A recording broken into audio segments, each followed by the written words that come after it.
کیا ہے, یہ کس قسم کا طریقہ علاج ہے, یہ فالج میں کب استعمال کیا جاتا ہے؟ ٹی پی اے جی آج کے دور کا ایک وہ علاج ہے جس سے جو خون کا جو لوتھڑا ہے جس کی وجہ سے فالج ہوتا ہے, کلاٹ جس کو ہم کہتے ہیں, اس کو ہم بریک کر سکتے ہیں. رائٹ. اور جب بریک ہوگا تو اگین خون کی نالی ریکنلائز ہوگی, یعنی اس کے لیے رستہ بنے گا. ٹھیک ہے. اچھا ڈاکٹر صاحب, برین ڈیتھ کیا ہوتی ہے؟ برین ڈیتھ کا مطلب یہ ہے کہ ایک پیشنٹ ہے جس کو ارریورسبل کوما ہو, جی, ناقابل واپسی کوما. اور برین ڈیتھ کی جو ڈیفینیشن ہے وہ سینونیمس ہے, یعنی brain death is equivalent to death. جی, ریئلی ویری امپورٹنٹ کہ جب مریض جو ہے وہ برین ڈیڈ ہو گیا ہے اور آپ کے ڈاکٹر صاحب نے اناؤنس کر دیا ہے تو اس کو ایکسیپٹ کر کے اب آپ کو زندگی کو آگے لے کے چلیں. اور ہم ٹوٹلی رسپیکٹ کرتے ہیں اٹینڈنس کو. Denial is a part of the process. Grief کا ایک پروسیس ہے کہ جب ایک پیشنٹ خدا نخواستہ اس دنیا سے چلا جاتا ہے تو ایک نیچرل رسپانس ہے جو میرے اور آپ میں بھی ہوگا. ٹھیک ہے جی, اور ہم اس کی رسپیکٹ کرتے ہیں کیونکہ we are humans at the end to.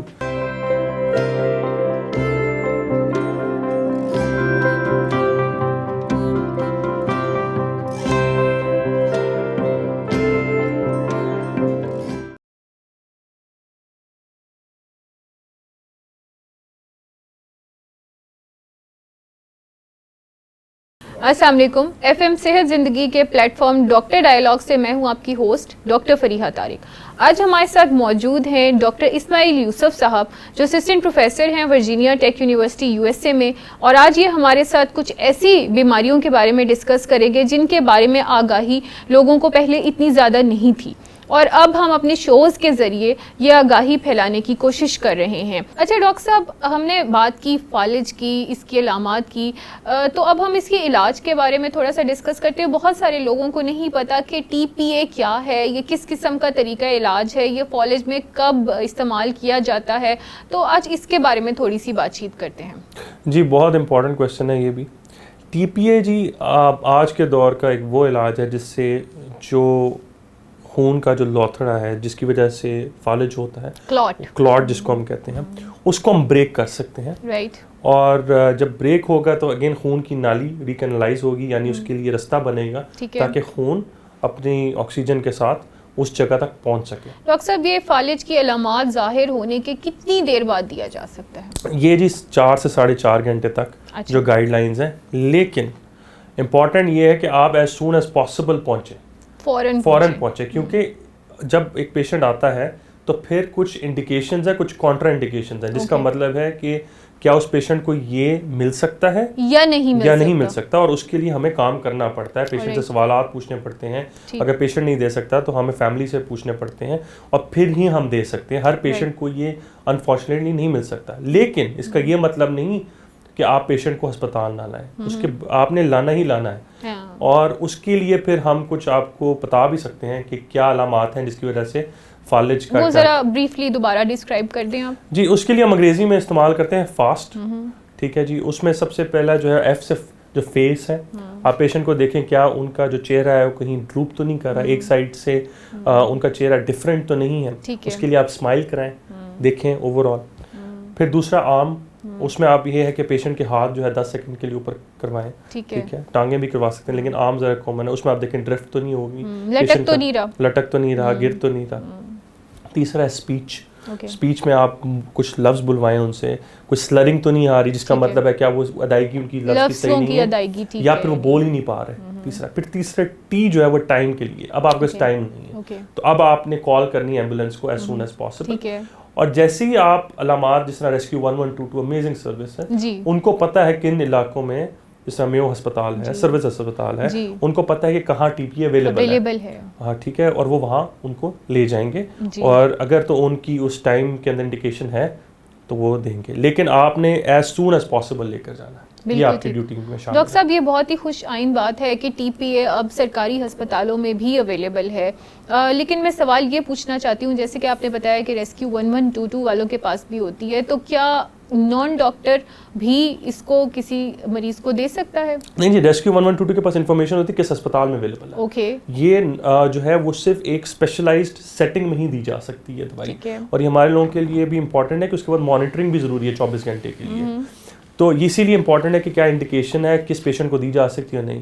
اور پیشنٹ کو دینے کے بعد ہسپتال میں ہی رکھا جاتا ہے تاکہ ان کا بلڈ پریشر بھی مانیٹر کی جا سکتی ہے، کیونکہ ہے تو یہ بہت اسٹرانگ دوائی، اور نہ صرف اس خون کے لوتھڑے کو وہ توڑتی ہے بلکہ ٹرائی کرتی ہے کہ جو خون جہاں جہاں جمع ہوا ہے وہاں اس کو بریک کر سکیں. ڈاکٹر صاحب اس کا اثر کتنی دیر تک رہتا ہے؟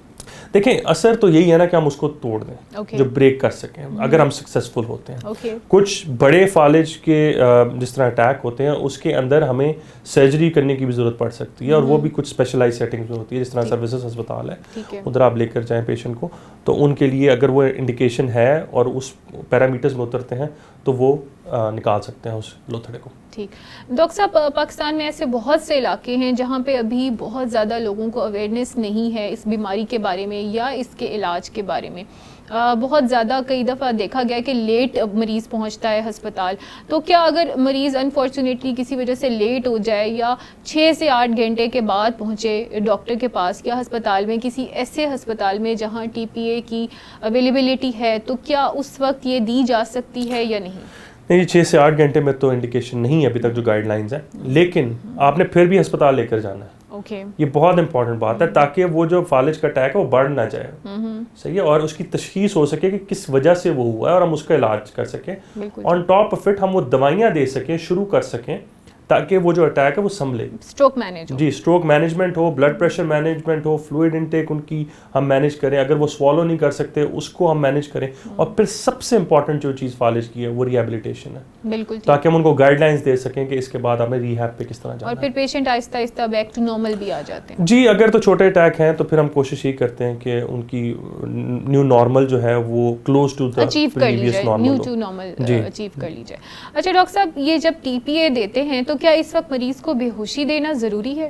بالکل نہیں، اسی ٹائم ہم ٹی پی اے دیتے ہیں، بالکل بے ہوشی نہیں ضرورت ہے، لیکن اس کے لیے اسپیشلائزڈ نرسز ہوتی ہیں جن کو اس کی پراپر کانسٹیٹیوشن آتی ہوتی ہے، اور ڈاکٹرز بھی اسپیشلائزڈ ہوتے ہیں جو یہ دیتے ہیں. اور کیا اس کے لیے کسی خاص عمر کا ہونا ضروری ہے؟ جی، گائیڈ لائنز یہ ہیں کہ ابھی تو 18 سے 80 سال، لیکن 80 ریلیونٹ ہے. And that is a big frame. 18 سے 80. جی جی بالکل، ایڈلٹس کو ہم دے سکتے ہیں، بالکل دے سکتے ہیں. بالکل ٹھیک. اچھا ڈاکٹر صاحب، ایک اور بات، یہ آپ کے خیال میں ٹی پی اے کو پاکستان میں مزید عام ہونا چاہیے؟ بہت عام ہونا چاہیے جی. اور یہ ورلڈ گائیڈ لائنس کے اندر جو اسٹروک سینٹرز ہیں وہ اسٹیبلش ٹی پی اے کی وجہ سے ہوتے ہیں، جو اچھے اسٹروک سینٹرز ہوتے ہیں. لیکن یہ بات سمجھنی کہ پوری دنیا میں ایک شہر میں 2-3 ہی اسٹروک سینٹرز ہوتے ہیں ٹاپ. یہ پاسبل نہیں کیونکہ ریسورسز لمیٹڈ ہیں آپ کے. تو یہ پتہ ہونا چاہیے ہر شہری کو کہ کس جگہ پہ یہ علاج اویلیبل ہے. جس میں Pakistan institute of logical sciences ہے، LGH والا، پھر سروسز ہسپتال ہے، میو ہسپتال ہے، بہترین کام ہو رہا ہے. سوات کے اندر جی بہترین کام ہو رہا ہے، گجرانوالہ میڈیکل کالج ہے. تو یہ سارے ایسے انسٹیٹیوشنز بن چکے ہیں پاکستان کے اندر، کراچی کے اندر ہیں، ڈاؤ ہے، تو جہاں بہترین کام ہو رہا ہے اور آپ کو وہاں پہنچنا تاکہ آپ کی اسٹروک مینجمنٹ اچھی ہو سکے. اچھا ڈاکٹر صاحب، ایک مریض کو فالج کا اٹیک آیا اور اس کو ود ان ڈیو ٹائم جو ہے 2 سے 4 گھنٹے میں ہسپتال پہنچا دیا گیا اور اس کو ٹی پی اے بھی لگ گیا. اب ایسے مریض کو آگے کتنی دیر میں وہ خود چل پھر سکتا ہے یا اپنے روزمرہ کے کام کر سکتا ہے، یا کس حد تک وہ نارمل یا بیک ٹو لائف آ سکتا ہے after provision of this drug? دیکھیں اس میں تو ڈپینڈ کرے گا کہ what kind of stroke it is نا، کہ کتنا میسو اسٹروک تھا، ٹھیک ہے، پھر ٹی پی اے نے کتنا کام کیا ہے، کتنا تھرومبولائز کیا ہے. اس کا آنسر کوئی ریلیٹیو نہیں ہے کہ کتنا ٹائم لگتا ہے. اس میں امپورٹنٹ ریہیب ہی ہے. ریہیبلیٹیشن سے آپ فاسٹر ریکوری کی طرف جائیں گے، اور پھر آن ٹاپ آف دیٹ جو دوائیاں آپ کو مل رہی ہیں، جس کے اندر جو خون کو پتلا کرنے کی دوائیاں ہیں، کولیسٹرول کی دوائیاں ہیں، بلڈ پریشر کی دوائیاں ہیں، ان کا مجموعہ اکٹھے کر کے ہی آپ ریکوری کی طرف تیزی سے جا سکتے ہیں. ڈاکٹر صاحب، چونکہ آپ کا تعلق امریکہ سے ہے، تو وہاں پہ کتنے فیصد لوگ ہیں جو ٹی پی اے کے استعمال کے بعد بیک ٹو نارمل لائف میں اپنا کنٹینیو کرتے ہیں؟ دیکھیں وہ تو اگین ریلیونٹ ہے، اس میں اس طرح نہیں ہے، لیکن یہ ہے کہ ٹی پی اے 25 to 75% کے چانسز ہوتے ہیں کہ ریکینالائز ہو جائے. بہت براڈ میں آپ کو بات بتا رہا ہوں اس کے اندر، وہ کیونکہ ریسرچز ایسی ہیں اس کے، لیکن یہ ایک انسانی حق ہے. ٹھیک ہے، ظاہری بات ہے سائڈ افیکٹس بھی ہوتے ہیں اس کے. ٹھیک ہے، اس کا one of the side effect جو کہ ریئر ہے وہ بلیڈ ہو سکتی ہے پیشنٹ کے برین کے اندر، اسی لیے مانیٹرنگ کی اس کی بہت کنٹرولڈ اس کو دینا ہوتا ہے، بہت ضروری ہے. جی. اچھا ڈاکٹر صاحب، جب ہم سائیڈ ایفیکٹس کی بات کرتے ہیں تو بلیڈنگ کے علاوہ اور کون کون سے سائیڈ ایفیکٹس ہیں جو ایسے پیشنٹس کو جو ٹی پی اے ریسیو کر چکے ہیں ان کو کیا کیا اور سائیڈ ایفیکٹس؟ ٹی پی اے کی نا ہاف لائف بہت کم ہوتی ہے، تو تو اسی لیے اس کا جو سائڈ افیکٹ پروفائل ہے نا وہ کائنڈ آف سیف ہی ہے almost accept the bleeding part itself. تو یہی ایک ہے. دوسرا یہ کہ مائٹ ناٹ ورک, یہ ایک جو اس کا دیکھا جاتا ہے. لیکن ہم نے سب سے زیادہ جو امپورٹنٹ چیز سمجھانی یہ ہوتی ہے پیشنٹس کو, nurses are very well aware of that, کہ کیا پیشنٹ کو کوئی ورسننگ نیورولوجیکل سمٹمس تو نہیں ہونا شروع ہو گئے. اس کا مطلب یہ ہے کہ کوئی بلیڈ اگر ہو گئی ہے تو ان کا جو پہلے سے کام کر رہا تھا پارٹ آف دا باڈی وہ ورسن تو نہیں کر گیا. تو یہ ہم نے دیکھنا ہوتا ہے. وہ فالج دوبارہ آپ کہہ سکتے ہیں کہ تو نہیں ہو گیا. بالکل ٹھیک. اور یہ اسی پہ ڈیپینڈ کرتا ہے کہ دماغ کا کتنا حصہ ہے جو فالج سے متاثر ہوا ہے. بالکل اسی طرح کہ کیا انڈیکیشن ہے اور کیا کانٹرا انڈیکیشن ہے. اچھا ڈاکٹر صاحب, برین ڈیتھ کیا ہوتی ہے؟ بڑا جی امپورٹنٹ کنسیپٹ ہے جو ہم نے اپنے لوگوں کو بتانا ہے اور اویئرنیس کی طرف اس کی بات لے کر جانی ہے. دیکھیں, برین ڈیتھ کا مطلب یہ ہے کہ ایک پیشنٹ ہے جس کو ارریورسبل کوما ہو گیا, جی, ناقابل واپسی کوما. اور برین ڈیتھ کی جو ڈیفینیشن ہے وہ سینونیمس ہے, یعنی brain death is equivalent to death. جی, صحیح ہے. اب اللہ تعالیٰ نے جس طرح ہمیں تخلیق کیا اس کے اندر جو برین ہے اس کے ایک اور پارٹ ہے برین اسٹیم, جو برین کے ساتھ ہی ایک شاخ ہے. وہاں سے ہماری کچھ نروز نکل رہی ہیں جو ہمارے فیس کو, سوالوئنگ کو اور کچھ پارٹ آف دا ریسپریشن کو, ہارٹ کو سپلائی کر رہی ہیں اور کنٹرول کر رہی ہیں.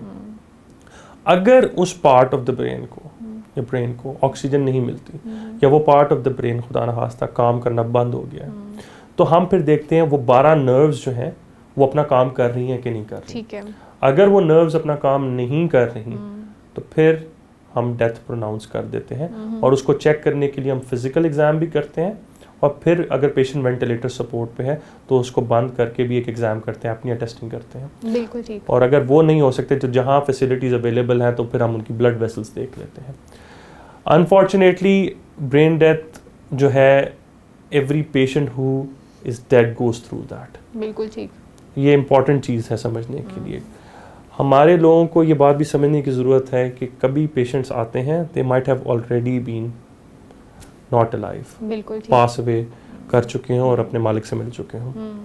تو اس ٹائم پھر اگر ہم ٹیسٹنگ کرتے ہیں اور ان کی یہ نروز ہی چیک کرتے ہیں اور دیکھتے ہیں کیا وہ آکسیجن لے پا رہے ہیں کہ نہیں, تو ہم ان کو پھر ڈیتھ پروناؤنس کر دیتے ہیں. اگر کچھ پیشنٹ وینٹیلیٹر پہ پرولونگڈ ہیں اور ان کی ہم یہ ٹیسٹنگ کی ضرورت پڑے تو ہم پھر دیکھتے ہیں کہ کیا وہ واقعی حیات ہیں کہ نہیں ہیں, اور وہ بھی برین ڈیتھ کی ہی ایگزامینیشن کی طرف آتی ہے. یہ ایک سینسٹیو ایشو ہے لیکن اس کی آگاہی ہم سب کو ہونی چاہیے تاکہ ہم جو فیملی ممبرز ہیں, اٹینڈنٹس ہیں, ان کو سب سے زیادہ اناؤنس کرنا مشکل جی, بریک کرنا نیوز جو ہے ایک مشکل بات ہے. میں آپ کے توسط سے یہ بھی کہوں گا, دیکھیں ہم جو ڈاکٹرز ہیں نا, ہماری ٹریننگ صرف ایک ہے, نہ ہم نے نسل دیکھنی ہے, نہ رنگ دیکھنا ہے, نہ ہم نے دیکھنا ہے کہ جینڈر میل فیمیل, ہمارے لیے کچھ نہیں. ہمارے لیے صرف ایک کام ہے, پیشنٹ کی لائف سیو کرنا اور کوالٹی آف لائف مینٹین کرنا. بالکل ٹھیک. یہ ہمارا ٹوٹل ہے. دیکھیں دنیا مکافات ہے, مل ہے, کل کو ہمارے پیرنٹس بھی خدا نخواستہ ادھر ہو سکتے ہیں. تو دس از آور رسپانسبلٹی کہ وی ورک آن دیٹ, ہم کام کریں. آئی نو اٹینڈنٹس کے لیے بہت سینسٹیو ہے یہ بات, ہمارے لیے بھی اتنی ہی سینسٹیو ہے کیونکہ یہ ہماری ٹریننگ کا پارٹ ہے. تو ہم ٹرائی بیسٹ کرتے ہیں کہ ہم پیشنٹ کو ریوائیو کر سکیں. لیکن اگر کلینکل ڈیتھ وچ مینس کہ اگر آپ کا ہارٹ اور لنگس بند ہو گئے, اس کے بعد برین ڈیتھ کی طرف بات چل جائے, یعنی آکسیجن برین تک نہیں پہنچ رہا وہاں تک, وہ irreversible ہے. اور پھر اس وقت پیشنٹس کے جو اٹینڈنٹس ہیں یا ان کے جو نیئر اینڈ ڈیئر ونز ہیں, ان کو یہ سمجھنے کی ضرورت ہے کہ انہوں نے اب اس چیز کو ایکسیپٹ کرنا ہے. ہمارے پاس پرابلم کیا آتا ہے, آئی سی یو میں ایک پیشنٹ ہے, وینٹیلیٹر پہ ہے, کافی دنوں سے پڑا ہوا ہے, برین ڈیتھ اناؤنس ہو گئی ہے, ڈاکٹرز بریک کرنے کی نیوز کوشش کر رہے ہیں, لیکن جو پیشنٹ کے اٹینڈنٹس ہیں یا جو ان کے امیجیٹ فیملی ممبرز ہیں یا کیئر گیورز ہیں, وہ اس چیز کو ایکسیپٹ کرنے کی فیز میں نہیں ہوتے, یا وہ ڈاکٹر کو بلیم کرنا شروع کر دیں گے, یا ون وے اور ادر وہ اس چیز پہ اوفینڈ ہو جائیں گے کہ یہ مریض ہمارے مریض کے ساتھ ایسے نہیں ہو سکتا. So acceptance is really very important کہ جب مریض جو ہے وہ برین ڈیڈ ہو گیا ہے اور آپ کے ڈاکٹر صاحب نے اناؤنس کر دیا ہے, تو اس کو ایکسیپٹ کر کے اب آپ کو زندگی کو آگے لے کے چلنا. جی, یہ بہت امپورٹنٹ پوائنٹ ہے ڈاکٹر صاحبہ, اور اگین یہ بہت سینسٹیو ایشو ہے اور ہم ٹوٹلی رسپیکٹ کرتے ہیں اٹینڈنٹس کو. Denial is a part of the process, grief کا ایک پروسیس ہے کہ جب ایک پیشنٹ خدا نخواستہ اس دنیا سے چلا جاتا ہے تو ایک نیچرل رسپانس ہے گریف, جو میرے اور آپ میں بھی ہوگا. ٹھیک ہے جی, اور ہم اس کی رسپیکٹ کرتے ہیں کیونکہ we are humans at the end too. لیکن جو بات سمجھنے والی ہے کہ ایک دفعہ برین ڈیتھ ہو جائے وہ irreversible ہے, وہ ایک ایسا نیچر کا لا ہے جس کو ہم بریک نہیں کر سکتے. اس میں ہمارا قصور نہیں ہے انفارچونیٹلی. ٹھیک ہے, ہماری ٹرائی بیسٹ ہے پیشنٹ کو بچانے کے لیے. ہم آپ کے سامنے ہر وہ کام کریں گے جس سے ہم بچا سکتے ہیں, اور آپ کو نظر بھی آئے گا. لیکن اگر پیشنٹ ہمارے پاس ریسیو خدا نخواستہ ڈیڈ ہوا ہے یا ایسے اللہ تعالیٰ کی مرضی تھی, تو پھر اٹس ناٹ پاسبل. اور at the end of the day doctor خدا نہیں ہے. بالکل نہیں ہے جی. ہم لوگ people need to understand this. بالکل جی, ہم بس ہیلپنگ ہینڈز ہیں and we try our best. ہم ٹریننگ کرتے ہیں, ڈگریاں لیتے ہیں, کام لیتے ہیں, وہ اسی لیے کرتے ہیں کہ کل کو ایسی سچویشن ہو تو ہم اپنا بیسٹ پوری کوشش کریں, بالکل اپنا بیسٹ دے سکیں. کیونکہ اینڈ دی اینڈ دعائیں ہمیں بھی ملنی ہیں. بالکل, اور ملتی ہیں, اور ہمیں ملتی ہیں, اور آپ کی دعاؤں کی وجہ سے ہی ہم لیکن اگر خدا نخواستہ نہیں ہوا اس میں پلیز یہ نہ سمجھیں ہم نے ٹرائی نہیں کی. وی گیو آور بیسٹ. ہم ڈیوٹیز بھی اتنی لمبی لانگ آورس کرتے ہیں, شفٹس بھی کرتے ہیں, just because we care about you and this is part of our life جس کے لیے ہم نے چوز کیا. بالکل, بہت شکریہ ڈاکٹر صاحب آپ کا تشریف لانے کے لیے. بہت ہی امپورٹنٹ میسج آپ نے دیا ہے آج ہماری آڈینس کو, اور مجھے امید ہے کہ لوگ آپ کی بات کو سمجھیں گے, سنیں گے اور فالو کرنے کی کوشش کریں گے. ایف ایم صحت زندگی کے پلیٹ فارم سے میں ہوں آپ کی ہوسٹ ڈاکٹر فریحہ طارق. آپ سن رہے تھے ڈاکٹر ڈائلاگ. اس کے ساتھ ہی مجھے اجازت دیجیے, اگلے ہفتے ایک دفعہ پھر کچھ اور ٹاپکس کے ساتھ اور کچھ نئی صحت آگاہی کے ساتھ آپ کے ساتھ ملاقات رہے گی. اللہ حافظ. یہ ہے ایف ایم صحت زندگی 103.8.